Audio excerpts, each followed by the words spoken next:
Google has made an unexpected move with the Pixel 9a. The phone was officially announced today, but unlike previous launches, Google has not opened pre-orders immediately. This delay is unusual, especially since the company typically starts taking orders as soon as the device is revealed. Instead, Google has confirmed to The Verge that the release of the Pixel 9a is being pushed back due to a component quality issue affecting a small number of units. While Google has stated that the issue is limited, there are other signs that point to a bigger problem. The company has not sent out review units to tech journalists, which is highly unusual for a major smartphone launch. This lack of early reviews suggests that Google may be dealing with a serious hardware defect that it does not want to expose before making necessary fixes. Looking at Google's history with Pixel devices, hardware issues at launch are nothing new. Earlier models in the Pixel lineup were plagued with problems that sometimes required software fixes or hardware replacements. The Pixel 2, for example, had a microphone issue that caused audio to cut out during phone calls, and some units suffered from screen burn-in, where a faint image remained visible on the display even after switching to another screen. The Pixel 3 series had its share of problems as well, including buzzing sounds, flickering screens, and even a strange bug that prevented the person on the other end of a call from hearing the Pixel user. The Pixel 4 lineup also had issues, such as a popping noise during video playback. Because of these past problems, Google faced multiple class action lawsuits which damaged the reputation of the Pixel brand. However, in recent years, the company has improved its manufacturing process and significantly reduced the number of major issues at launch. With this history in mind, Google's decision to delay the Pixel 9a could be seen as a cautious move. Instead of risking another wave of customer complaints and potential recalls, the company is taking time to address the issue before releasing the phone. While this might be frustrating for those eager to buy the Pixel 9a, it could ultimately prevent a situation where buyers end up with faulty devices that require repairs or returns. At this point, Google has not provided specific details about what component is causing the delay or how long it will take to fix. If the problem is truly minor and limited to a small number of units, the Pixel 9a could still launch within a few weeks.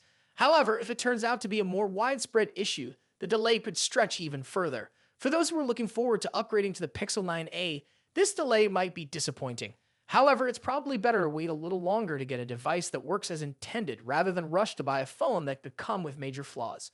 Google's decision to hold back pre-orders also suggests that the company is trying to be more transparent and avoid the kind of issues that plagued earlier Pixel models. In the meantime, it will be interesting to see how Google handles this situation and whether it provides more details about the problem in the coming days. If the company can quickly resolve the issue and ensure that the Pixel 9a meets quality standards, it could still have a successful launch. But if the delay drags on, it could create uncertainty among potential buyers and give competitors an opportunity to attract customers looking for a reliable mid-range phone. For now, all we can do is wait for further updates from Google. If you were planning to buy the Pixel 9a, this delay might be frustrating, but it's likely for the best. Let me know what you think about this situation in the comments. Don't forget to like this video and subscribe for more updates. Thanks for watching, and I'll see you in the next video. Samsung's Galaxy Z Flip FE has been a hot topic lately, and the latest rumors suggest that its chipset choice is still undecided. Initially, reports claimed that the foldable phone would feature the Exynos 2500, but new information indicates that Samsung has not yet finalized this decision. This uncertainty might be good news for those who have criticized Exynos chips in the past. The Exynos division has faced challenges over the years. After a somewhat better performance with the Exynos 2400, many believe that Samsung would use the new Exynos 2500 in the Galaxy S25 series. However, Samsung surprised everyone by relying entirely on Qualcomm's Snapdragon 8 Elite instead. This led to speculation that the Exynos 2500 would debut with the Galaxy Z Flip 7, but that didn't happen either. Later, reports surfaced suggesting that the Exynos 2500 would power the Galaxy Z Flip FE. Even that claim now appears to be uncertain. According to a new report from The Bell, Samsung is still weighing its options and has yet to make a final decision. The Galaxy Z Flip FE is expected to launch in the fourth quarter of this year, giving Samsung a few more months to decide. However, within the company's mobile division, opinions seem divided. Some executives believe that using the Exynos 2500 could help boost Samsung's semiconductor business, while others worry that it could weaken the phone's competitiveness. Samsung faces strong competition in the foldable smartphone market, particularly from Chinese brands that continue to innovate at a rapid pace. One of the key concerns about Exynos processors is their reputation for weaker performance and efficiency compared to Qualcomm's Snapdragon chips. Many Samsung fans associate Exynos branding with overheating and lower battery efficiency, which could hurt the appeal of the Galaxy Z Flip FE. An insider reportedly told The Bell that while the Exynos 2500 was initially expected, its chances of being used in the device have recently decreased. Despite the uncertainty, Samsung's semiconductor division is determined to prove itself. Samsung Foundry, the company's chip manufacturing arm, has been struggling to secure major clients for its 3nm production process. If the Exynos 2500 performs well, it could help improve Samsung's reputation in the chip industry. Even though the Exynos 2500 might not significantly impact the sales of the Galaxy Z Flip FE, it could play a crucial role in demonstrating that Samsung's chip-making technology is on par with competitors like TSMC. Both Samsung Foundry and System LSI, the team responsible for designing Exynos chips, are pushing hard to have the Exynos 2500 power the Galaxy Z Flip FE. They are also working on the next-generation Exynos 2600, aiming to showcase their competitiveness in a high-end processor market. However, Samsung's mobile division has to balance these internal interests with the market's expectations.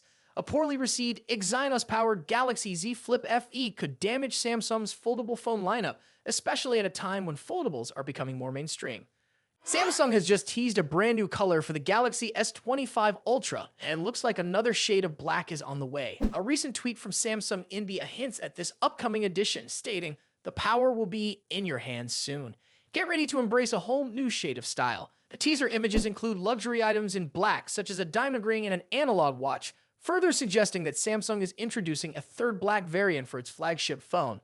The Galaxy S25 Ultra is already available in titanium black and titanium jet black, so the introduction of yet another black shade is an interesting move. While the exact name and details of this new color remain unknown, fans are speculating about whether it will have a unique finish or texture to differentiate it from the existing options. Another big question is whether this new shade will be exclusive to the Indian market or if it will be available globally. Samsung has yet to confirm these details, but the teaser suggests that an official announcement could be coming soon. The Galaxy S25 Ultra was first unveiled on January 22nd and officially launched on February 7th. It brought some notable design improvements, including softer, rounded edges that replaced the sharp corners of its predecessor. However, when it comes to performance and battery life, not much has changed compared to the previous model. The phone features a massive 6.9-inch dynamic AMOLED display with a 1440x3120 resolution and a 120Hz refresh rate, delivering a sharp and smooth viewing experience. Under the hood, it runs on the powerful Snapdragon 8 Elite for Galaxy processor in the US, paired with 12GB of RAM and storage options ranging from 256GB to 1TB. The camera system remains one of its strongest selling points, featuring a 200-megapixel main sensor, a 50-megapixel periscope telephoto lens, a 10-megapixel telephoto camera, and a 50-megapixel ultra-wide sensor. For selfies and video calls, the device includes a 12-megapixel front-facing camera housed in a punch hole cutout. As expected, the phone is powered by a 5,000 mAh battery, offering 45-watt wired charging and 15-watt wireless charging. While the battery capacity and charging speeds remain unchanged, Samsung has optimized the software to improve efficiency and extend battery life. For those who have been waiting for a different aesthetic before purchasing the Galaxy S25 Ultra, this new shade of black might be the perfect reason to finally upgrade. Samsung has a history of releasing new color options a few months after launch to keep interest in its flagship devices alive. If the pattern holds, this new black variant could be available soon, possibly in select markets first before a wider release. The biggest question now is whether this new color will be a limited edition release or a permanent addition to the lineup. Samsung has previously introduced exclusive colors through its online store, so there's a possibility that this model could follow a similar strategy. If that's the case, it may not be available in all regions or through every carrier. If you've been holding off on getting the Galaxy S25 Ultra and were hoping for a fresh look, this could be your chance.